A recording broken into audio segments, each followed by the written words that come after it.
시청자 여러분 안녕하셨습니까? 주님과 함께 5분 묵상의 시간을 갖겠습니다. 오늘은 시편 25편 말씀을 묵상합니다. 본 시는 다윗이 원수들의 핍박 속에서 고난받는 자가 공의의 하나님께 인도와 구원을 호소하는 내용을 담고 있는 본 시에는 의로운 영혼의 영적인 고통과 하나님께 대한 간절한 의뢰가 선명하게 부각되고 있습니다. 이는 하나님의 인도하심에 대한 호소, 하나님 인도하심에 대한 신앙 고백, 어떠해야 하는지를 모범적으로 제시하고 있습니다. 자신의 죄과 때문에 시인이 당한 순환 속에서 다윗은 하나님이 도우심을 간구하는 동시에 자신의 죄를 눈물로써 회개하고 있습니다.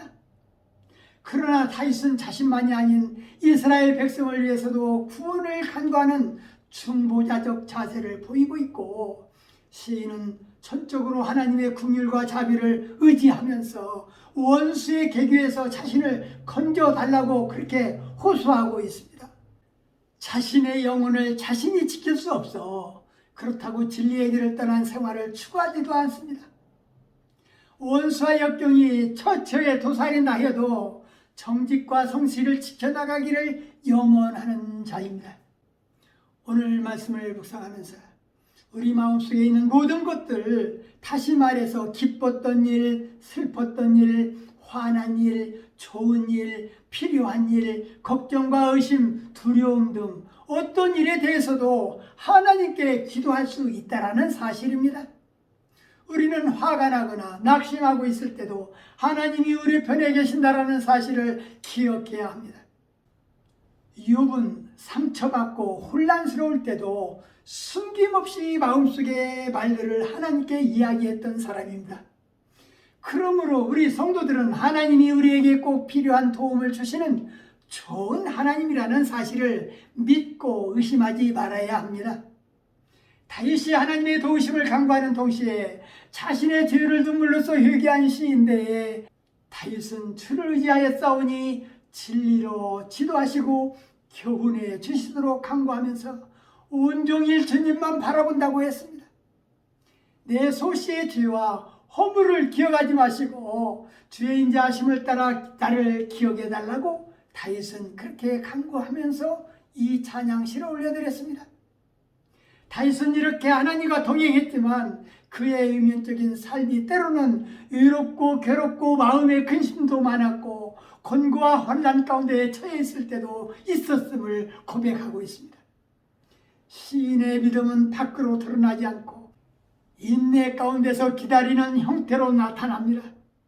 본 시편에서 제일 많이 사용되는 원수라는 말은 시편에서 거의 빠지지 않고 등장하는 단어로 행동으로 뿐만 아니라 생각으로 다윗을 대적하는 자들을 가리키는 것입니다.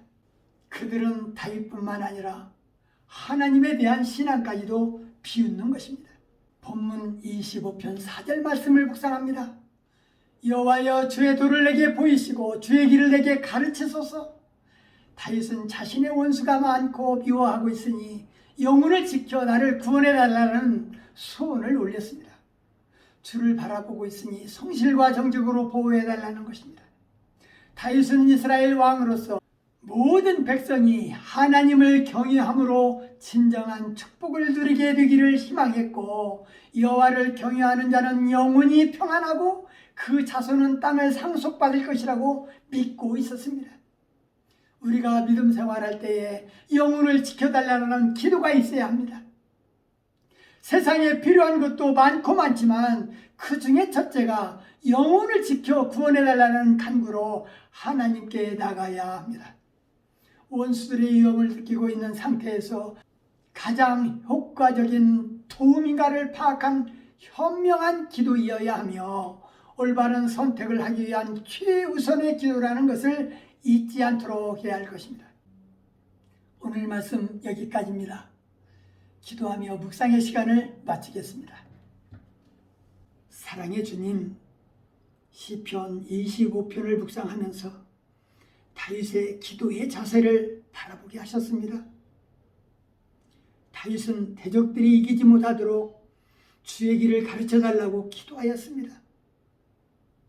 우리 믿음의 성도들이 세상 지날 때도 우리의 믿음을 방해하는 대적들을 만날 때 어떻게 대처해야 하는지 우리 하나님께서는 인도해 주시옵시고, 나를 예수 믿지 못하도록 방해하며 핍박하는 부모, 친척, 형제들은 없는지, 또한 내 자신의 욕망과 탐욕으로 예수를 믿지 못하게 하는 일은 없는지 성실과 정직으로 보호하여 주시옵소서.